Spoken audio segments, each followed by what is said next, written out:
Muito bem, queridos. Como já foi dito, na cristandade, nós vamos celebrar nesta semana um dos mais preciosos, mais sublimes eventos da história, a crucificação de Cristo e a sua ressurreição e a sua vitória sobre a morte. Nada se iguala a esta mensagem, nada de fato se compara à importância e ao valor desta mensagem, destas boas novas. Nós vamos estar, com certeza, acompanhando, talvez filmes, talvez apresentações, encenações, e em muitas delas você vai perceber a presença da cruz, o sofrimento de Cristo, e da maneira tão cruel e tão horrenda como ele teve que passar por esta experiência, por amor à minha vida e à sua vida.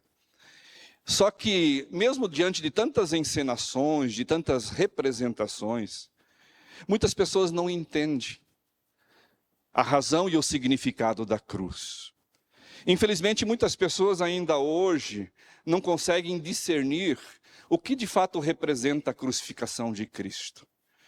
E por isso eu quero meditar com os irmãos nessa noite sobre o entendimento, a compreensão a respeito da cruz de Cristo.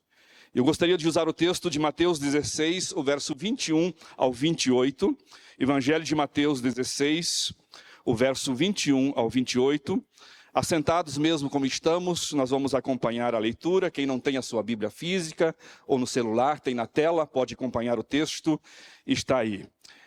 O entendimento a respeito da cruz de Cristo. Diz assim o texto: desde aquele momento, Jesus começou a explicar aos seus discípulos que era necessário que ele fosse para Jerusalém e sofresse muitas coisas nas mãos dos líderes religiosos, dos chefes, dos sacerdotes, dos mestres da lei, e fosse morto e ressuscitasse ao terceiro dia. Então Pedro, chamando-o à parte, começou a repreendê-lo, dizendo: nunca, Senhor, isso nunca te acontecerá. Jesus virou-se e disse a Pedro: para trás de mim, Satanás, você é uma pedra de tropeço para mim e não pensa nas coisas de Deus, mas nas dos homens. Então Jesus disse aos seus discípulos: se alguém quiser acompanhar-me, negue-se a si mesmo, tome a sua cruz e siga-me. Pois quem quiser salvar a sua vida a perderá, mas quem perder a vida por minha causa a encontrará. Pois que adiantará o homem ganhar o mundo inteiro e perder a sua alma? Ou o que o homem poderá dar em troca da sua alma? Pois o Filho do Homem virá na glória de seu Pai com os seus anjos, e então recompensará a cada um de acordo com o que tenha feito. Garanto-lhes que alguns dos que aqui se acham não experimentarão a morte antes de verem o Filho do Homem vindo em seu reino. Que Deus, de uma forma muito especial, abençoe esta palavra no meu e no seu coração. Amém? Queridos, a cruz, ela se popularizou como o símbolo do cristianismo. Há tempos, porém, que ela perdeu o seu real significado. Muitas pessoas hoje, infelizmente, não entendem o que de fato representa a cruz de Cristo. Ela se tornou hoje um artigo de luxo. Para muitas pessoas ela é um desenho para se tatuar. Talvez você até tenha aí no seu corpo uma tatuagem da cruz. No seu braço, alguns eu sei que já vi, coloco aqui ao lado. Outros têm a cruz como um artigo para pendurar na parede. Outros ainda têm como um objeto de decoração. Já vi também em caminhões que é um enfeite, que é colocado na cabine, né? Às vezes também no carro é pendurado a cruz, é colocado ali, né, no seu interior. Sem falar muitas vezes, queridos, da mística idólatra que tantos têm diante da imagem, achando que a cruz de alguma forma vai lhe garantir algum tipo de proteção, a um tipo de segurança, vai te dar um livramento diante de uma dificuldade. Então muitas pessoas pensam e colocam ou buscam uma proteção diante da cruz. Então a cruz, ela se tornou um ornamento, um enfeite, em vez de representar de fato um instrumento de vergonha e de morte. E quando a gente romantiza o seu significado, nós corremos o risco de apagar o seu poder. Quando a gente romantiza essa ideia da cruz, e de alguma maneira a gente se utiliza dela para talvez nos guardar, e aí é que nós corremos o risco e o perigo de nós perdermos a essência do que ela representa. E na verdade, irmãos, nada mais poderia ser horroroso, humilhante do que uma crucificação.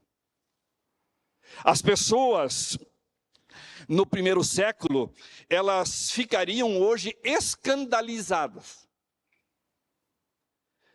pela forma como nós tratamos, ou o tratamento que a gente dá à cruz. Ela era de fato um instrumento brutal, humilhante. Ela era algo que um maldito assumia sobre sua vida como uma questão de tortura, de execução. No entanto, a cruz, ela é para o cristianismo e para a nossa postura e entendimento, algo que de fato nos leva a entender a importância da obra que ali aconteceu, e nisso está o destino da nossa eternidade. É a maneira como nós olhamos para aquilo que aconteceu na cruz, a obra que Cristo realizou na cruz, e é o que vai nos definir se estaremos com Jesus na eternidade ou não. Foi sobre uma cruz que Jesus, ele se fez maldição por minha vida e por sua vida. Ele sofreu injustamente por nós. Ele sofreu horrores por causa do pecado, e ele derramou sua vida sem pecado, para que todo o pecador que nele crer, todo aquele que receber a Jesus na sua vida e o seguir com fé, confiando na obra que ele fez na cruz, esse, como diz João 3,16, não vem perecer, mas ele tem a vida eterna. Pedro, queridos, aqui, no seu processo de santificação, ou seja, na medida em que o caráter dele estava sendo moldado, na medida em que ele estava sendo trabalhado no entendimento das verdades espirituais, ele precisava aprender sobre o significado da cruz. E é exatamente, sem sombra de dúvida, o que muitas pessoas hoje precisam aprender: o significado da cruz. Então, o que é que ela representa no ensinamento bíblico? Qual é a perspectiva, o entendimento que nós devemos ter sobre a cruz? A primeira coisa que o texto nos fala, a cruz no entendimento divino, ou seja, na mente de Deus. Queridos, na mente de Deus não existe cristianismo sem a cruz. Não há salvação sem a morte de Cristo em nosso lugar. Não há reconciliação com Deus sem o sangue do Cordeiro de Deus que tira o pecado do mundo e que nos separava de Deus. O apóstolo Paulo, falando sobre esta verdade, lá em Romanos 3, o verso 23 ao 26, ele diz assim: todos pecaram, sem exceção, todos pecaram e estão afastados da presença gloriosa de Deus. Mas pela sua graça e sem exigir nada, Deus aceita todos por meio de Cristo Jesus, que os salva. Deus ofereceu Cristo como sacrifício para que pela sua morte na cruz, Cristo se tornasse o meio de as pessoas receberem o perdão dos seus pecados. sem você fazer nenhum esforço, sem você apresentar absolutamente nada diante de Deus, então Deus, Ele, por sua graça, oferece o seu Filho no altar, na cruz, para o perdão dos nossos pecados. Então a cruz, querido, ali Deus torna o justo em justificador.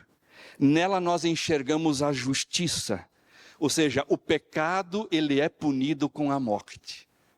Mas também nela nós enxergamos o amor de Deus, porque ali o pecador é recebido para a vida.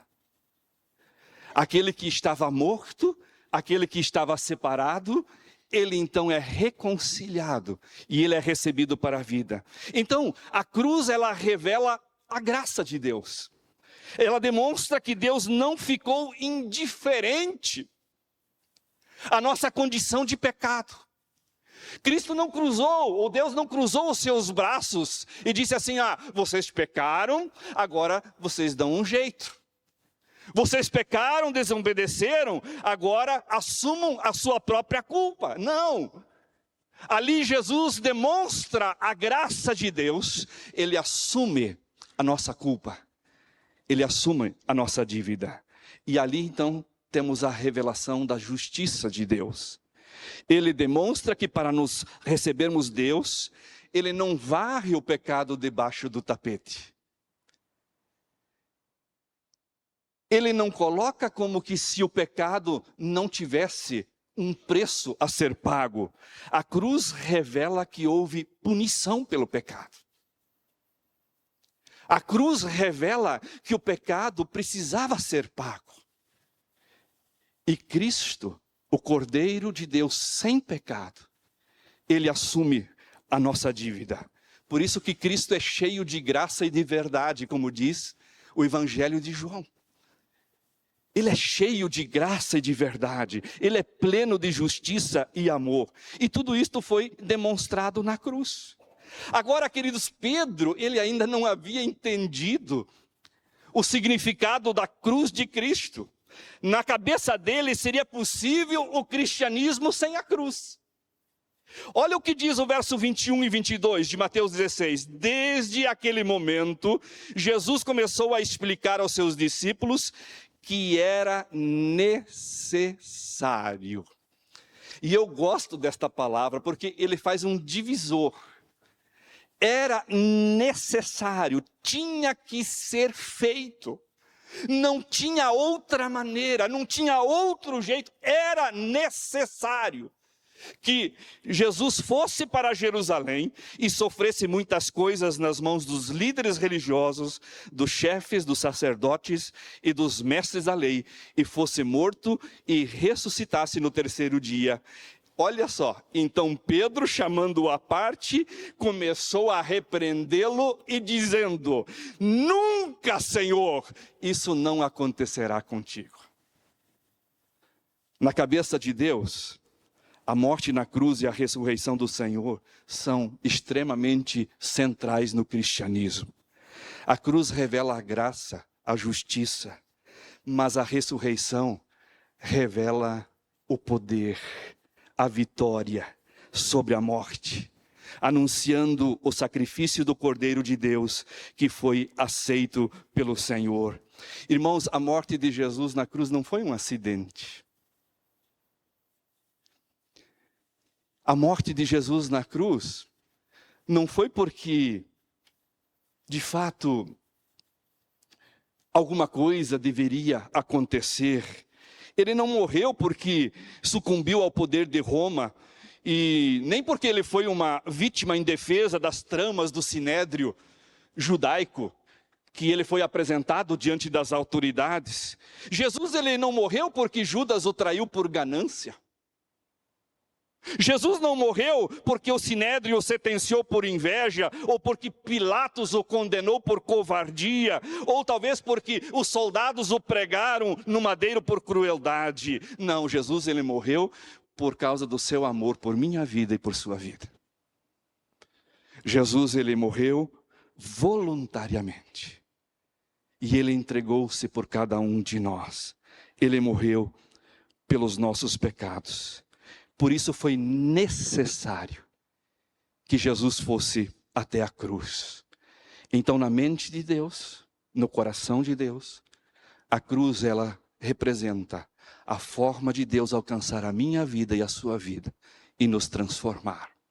Uma segunda verdade do texto: a cruz, no entendimento do coração das pessoas. Queridos, Pedro não gostou nem um pouquinho daquilo que Jesus estava falando sobre a cruz. O verso 22 diz assim: então Pedro, chamando-o à parte, começou a repreendê-lo. Eu acho incrível a ousadia e a coragem de Pedro em repreender Jesus, chamar a atenção de Jesus, dizendo: nunca, Senhor, isso nunca vai acontecer contigo. Queridos, a atitude de Pedro é exatamente a atitude que acontece no coração do ser humano. Uma atitude repugnante. Afinal, para que sofrimento? Para que sangue? Para que morte? Qual a razão para tanta humilhação? Tanta dor? Qual a razão de Jesus passar por todo aquele constrangimento aos olhos das pessoas, dos seres humanos? Sendo ele o Cristo, o Filho do Deus vivo, era impensável que Jesus padecesse daquela forma, que Jesus passasse por aquela circunstância. Para Pedro, o Messias não morre. Para Pedro, o Messias jamais, como libertador, pode ir para a morte. E o apóstolo estava bem intencionado, mas de forma perdida, tremendamente equivocado, porque ele só estava pensando com o seu coração. Ele estava ignorando por completo a revelação de Deus, que diz que para haver perdão, para haver salvação, para haver reconciliação, o justo morre pelo injusto. O cordeiro perfeito e sem defeito, ele é sacrificado no lugar do pecador. E assim o pecador, ele é justificado e ele é perdoado. É impressionante como as pessoas da nossa geração estão tremendamente representadas nesta atitude de Pedro. São todos muito bem intencionados, têm até o coração cheio de amor, mas ao negarem a cruz, estão dizendo que o pecado não tem problema. Estão dizendo que o pecado não precisa ser pago, que é possível simplesmente a gente varrer o pecado, a culpa debaixo do tapete e seguindo vivendo em fraternidade, em amizade, em relacionamentos, mas isso não é possível. Não é possível porque Deus é justo e Deus, ele julga o pecado. Não é possível porque Deus é amor. E por ele ser amor, ele decidiu salvar o pecador. Ele tomou esta decisão no seu coração. E a cruz, então, no coração das pessoas hoje, irmãos, é impensável, porque elas imaginam e elas inventaram uma forma de amar que varre para debaixo do tapete a verdade e anulam a justiça de Deus. O pecado precisa da justiça divina. E só a justiça divina pode satisfazer a exigência do próprio coração de Deus. As pessoas hoje não querem falar de pecado, porque na verdade só querem desfrutar dos prazeres, dos desejos da carne, da alegria desta vida. Querem um cristianismo sem cruz, porque elas abominam um Messias que denuncia o pecado. Cristianismo, querido, sem cruz, é uma estrada que desemboca para a perdição eterna. Sim, a ideia da cruz e da crucificação são imagens horrorosas. Elas são feias, inclusive, mas porque o nosso pecado é horrível. O nosso pecado é feio. Manchou a grandeza, a santidade de Deus. E é por isso que nós não podemos fugir da cruz. Porque a cruz, ela revela exatamente quem nós somos. Pecadores, indignos, não merecedores. Mas Jesus não morreu porque nós merecemos. Jesus, ele morreu porque ele nos ama. E ele nos ama tanto, tanto, que ele pagou o preço. Ele foi o justo pelos injustos. Ele deu a sua vida por mim e por você. E uma terceira verdade do texto é a cruz de Cristo no entendimento da caminhada do discípulo. Discípulo é aquele que é um aluno, aquele que segue os passos do mestre, aquele que é um aprendiz. E Pedro aqui, queridos, como um discípulo, ele ouviu com preconceito. Ele pensou só com o coração. Ele falou pelos cotovelos e aí ele ouviu o que ele não queria ouvir. Olha o que diz o verso 21 ao 23. Desde aquele momento, Jesus começou a explicar aos seus discípulos que era necessário que ele fosse a Jerusalém. Agora vá para o verso 23. Jesus virou-se e disse a Pedro: para trás de mim, Satanás, você é uma pedra de tropeço para mim, e não pensa nas coisas de Deus, mas nas dos homens. Essas palavras, amados, de Jesus a Pedro, repreendendo Satanás, revelam 3 riscos que a pessoa que segue a Jesus precisa evitar. Existem 3 situações na sua vida, exemplificadas aqui com o discípulo Pedro, que nós devemos evitar. A primeira é esta repreensão: para trás de mim, Satanás. Irmãos, o diabo é real. O diabo não é um pintadinho de chifre, né, com uma cauda, né, com um garfo, com um tridente. O diabo não é assim, né? Na verdade, o diabo é aquele que vai te levar a querer a coroa antes da cruz. É isso. O diabo sempre vai querer levar a tua vida a querer a coroa antes da cruz. O que significa? Exatamente o que ele tentou fazer com Jesus em Mateus 4. Se te lançares daqui, vai ter anjos que vão te guardar. Se transformarem essas pedras em pão. E prostrado me adorares. Ele quer que você ganhe a bênção antes do abençoador. Ele quer que você usufrua das glórias do mundo, dos prazeres do mundo, antes de reconhecer e de se submeter à cruz de Cristo. E o problema é que quem anda por esta estrada, quem segue esse caminho, poderá, como diz aqui, até ganhar o mundo inteiro, mas vai perder a sua alma. O que adianta ganhar a glória, as honras? O que adianta ganhar o prestígio deste mundo, mas você perder a tua alma? O diabo faz isto. Ele nos apresenta aquilo que o mundo pode nos dar, antes de nós reconhecermos no nosso coração o valor da cruz. Então Satanás sempre coloca a bênção no lugar do abençoador. E isto é idolatria. Uma segunda verdade aqui, quando Jesus diz que nós temos que cuidar nesta caminhada, ele diz para Pedro: você é uma pedra de tropeço para mim. Ao negarmos, queridos, o caminho da cruz, nós todos corremos o risco de sermos uma pedra de tropeço para as outras pessoas e principalmente para a igreja de Cristo. Afinal, as nossas palavras, o irmão Valdir muito bem falou lá no início, as nossas palavras, as nossas posturas, as nossas atitudes, elas têm o poder de influenciar tanto para o bem como para o mal. Elas podem ser bênção, mas também podem ser maldição, dependendo do caminho que nós decidirmos seguir.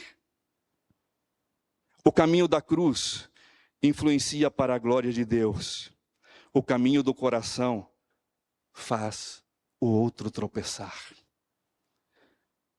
e se torna uma vergonha ao Evangelho. E aí uma terceira verdade, que Jesus fala a Pedro como discípulo, que nós devemos cuidar e evitar, e não pensa nas coisas de Deus, mas nas dos homens. Queridos, a inclinação do nosso coração sempre quer nos fazer ver as coisas da nossa perspectiva, do nosso jeito. A inclinação do nosso coração natural é puxar brasa para a nossa sardinha e tirar vantagem pessoal momentânea, ser servido em vez de servir. Jesus veio para servir, como diz a palavra, e dar a sua vida em resgate de muitos. Quem segue a Jesus precisa estar extremamente atento à inclinação do seu coração. A tentação de correr atrás das glórias deste mundo, servindo e adorando o Deus presente deste século, atentar-se também ao potencial que possui, tanto para construir, mas como também para destruir com suas palavras e com as suas posturas. A caminhada de um discípulo é extremamente difícil, desafiador. O seu caminho é o caminho da cruz. E aí no verso 24, Jesus diz: então Jesus disse aos seus discípulos: se alguém quiser me acompanhar, negue-se a si mesmo, tome cada dia a sua cruz e então siga-me. O que isso quer dizer? Negar-se a si mesmo. Significa mortificar a carne. Mortificar os desejos nossos da carne, morrer para o velho homem, fazer com que essas inclinações do coração pecaminoso se sujeitam à vontade de Jesus. Então nós temos que alinhar a vontade do nosso coração com a vontade de Deus. Nós não podemos conflitar e dizer que eu posso seguir o meu caminho segundo a minha capacidade. Eu preciso considerar que a vontade de Deus é superior do que a minha. E que o caminho do Senhor realmente é muito maior. E quando eu preciso escolher entre a minha vontade e a vontade de Deus, eu preciso escolher a vontade de Deus em detrimento daquilo que eu possa estar experimentando como prejuízo para a minha caminhada. Mas também tomar a cruz. O que isso significa? Assumir publicamente que você crê em Jesus. Significa que você tem que enfrentar o escárnio. Você precisa passar por um deboche muitas vezes. As pessoas olharem para você como um filho de Deus. Ah, lá vai aquele filho de Deus, aquele que se diz crente, aquele que ama Jesus. É enfrentar essas lutas diárias, sem se intimidar pela vergonha, não temer o insulto. É assumir no seu coração esse compromisso de encarar a perseguição e o sofrimento. É você publicamente dar testemunho de que você segue a Jesus, de que você ama a Jesus. E aí também ele fala: siga-me. E siga-me é perseverar neste caminho de Jesus, é não desistir. Embora muitas vezes somos recriminados, muitas vezes desprezados por colegas, por amigos, por pessoas próximas, mas eu sigo os passos de Jesus, eu quero conhecê-lo, eu quero me esforçar para cada vez mais ter intimidade com Ele e praticar aquilo que o Senhor revelou na sua palavra. É desejar estar na sua presença em todos os seus momentos e seguir os seus passos. Por isso, diante de tudo isto, a cruz no pensar de Deus, a cruz no pensar do ser humano, das pessoas, e no pensar daquele que é um discípulo, aquele que anda com Jesus, diante de tudo isso, qual é a tua posição diante da cruz de Cristo? É esta que é a realidade. Qual é a tua posição diante da cruz? Jesus está dizendo, negue-se a si mesmo. Mortifique as inclinações do pecado em seu coração. Esses desejos da carne que muitas vezes afloram e nos querem distanciar de Jesus. Tome a sua cruz, confesse publicamente Jesus no seu coração, sem medo, sem ter a vergonha. Confesse e siga Jesus, obedecendo a sua palavra. Porque, irmãos, não tem cristianismo sem a cruz. Não existe vida com Cristo sem a cruz. E Pedro aprendeu que a cruz precede a coroa. E Paulo também, no seu coração, em Gálatas 6,14, ele disse, quanto a mim, que eu jamais me glorie, a não ser na cruz do nosso Senhor Jesus, por meio do qual o mundo foi crucificado para mim, e eu fui crucificado para o mundo. Que bênção é a gente entender isto, que a cruz me leva a ter a verdadeira liberdade. O mundo já foi crucificado para mim, ele não tem mais poder sobre o meu coração. Foi crucificado os desejos da minha carne, as inclinações do meu coração. E agora eu só quero me gloriar em Cristo Jesus. É isto que a cruz nos traz. A cruz, ela realmente nos leva a entender que a bênção de Deus, o amor de Jesus precede realmente a coroa. Que nós possamos nestes dias, permitir que o amor de Jesus nos envolva completamente e que a obra da cruz faça a diferença no meu e no seu coração. Amém?